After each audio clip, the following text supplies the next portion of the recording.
So mantra essentially is the repetition of the name. Repetition of the name. The names of God. Repetition of the names of God, so that we can bring our awareness and be connected. Be connected. So, of course, there's a difference between japa and mantra. So mantra is the words. The mantra is what you say. And the practice is japa. So, if you're repeating mantra and it's part of your practice, it's japa. But mantra is the same. Today we're going to explore several different mantras.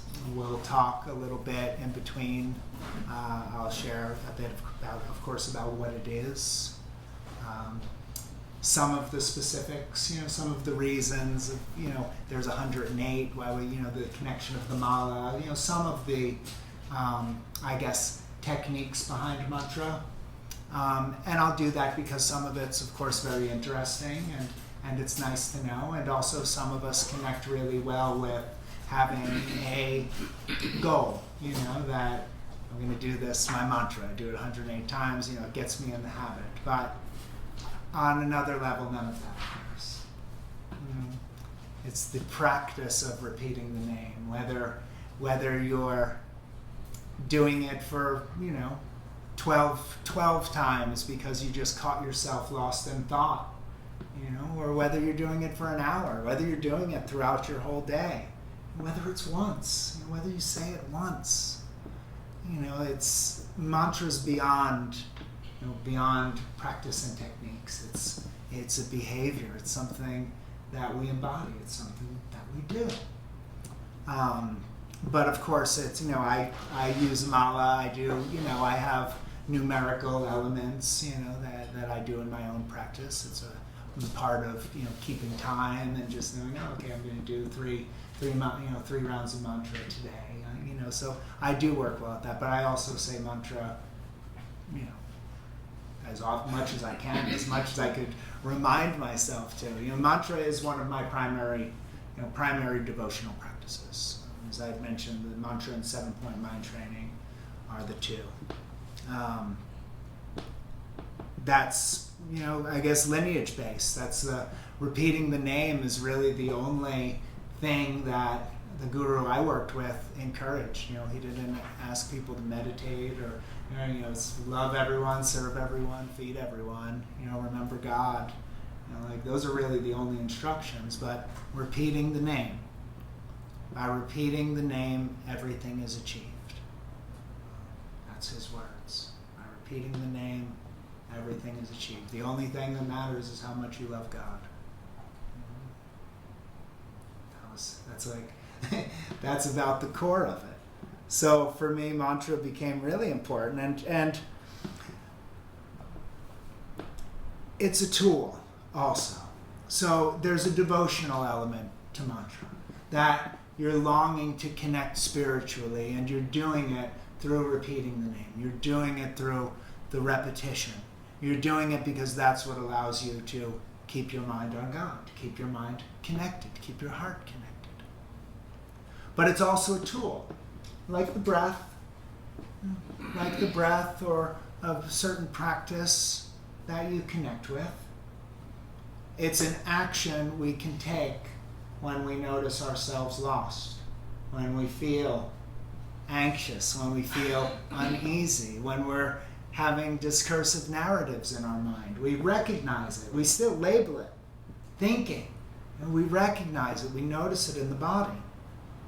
But we go to the mantra. We go to the mantra. And it brings us back to presence. It brings us back to presence. I guess a little bit about some of the specifics. Mantra is a Sanskrit term, and it's man and tra, mind freedom. And that's what it means, mind freedom, that we can achieve freedom of the mind through the mantra, through repeating the name. It's through communion with the divine. And on some level, everyone has something. The Sufis, in the whirling dervishes. The dancing is to stay connected with God. Other faiths have mantras. We'll talk about some of those. I do like the Sanskrit mantras and the Tibetan mantras, and the reason I find them so powerful is, Sanskrit, for example, isn't so much a language as it is the sounds of the universe. That's the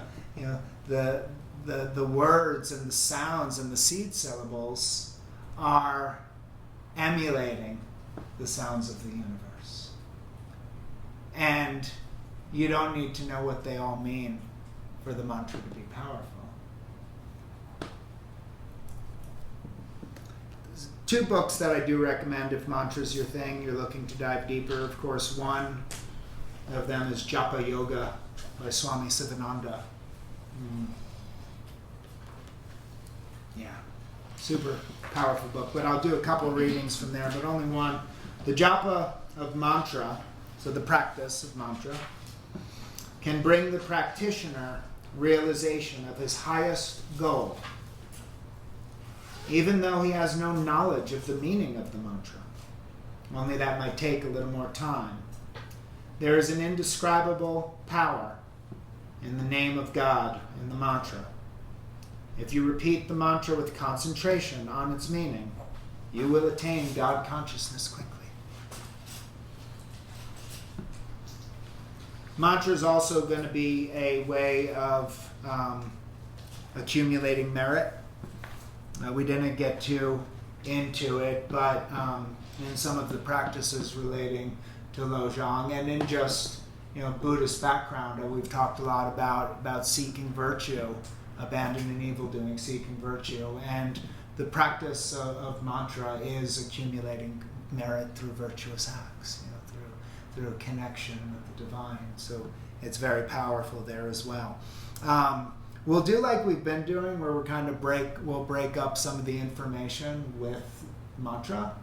And the first mantra we're going to do together, well, I also mentioned that we were going to do a little bit of a guru yoga meditation. So I talked about guru yoga as where you're envisioning the deity or the embodiment or the image that you connect with, and you're inviting that into your heart. So a mantra I use extremely frequently, and some of you may know just because it's one of the more popular Tibetan mantras, is Om Mani Padme Hum. Also, could you take one and pass that around?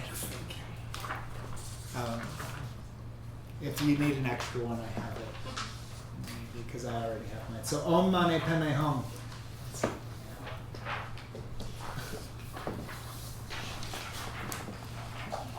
So it's the first one, and you see that it's looks like Padme, but it's Peme. It's pronounced Peme. Om Mani Padme Hum. The H-U-M is Hum. Of course, it's spelled that way, but it's said Hum. Om Mani Padme Hum. And this is one of the mantras of Chenrezig, Buddha of Compassion. Buddha of Compassion.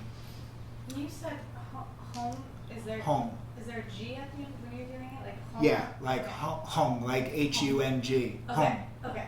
Om Mani Padme Hum. as it is. Yeah. Pure devotion. Pure devotion. Repeat the name. The name and what is named are the same. It doesn't matter what mantra you connect with. It's that you're repeating the name, that the mind is on God. There's power in both training the mind, opening the heart, and in divine connection. Divine connection. Mantra's not for everybody.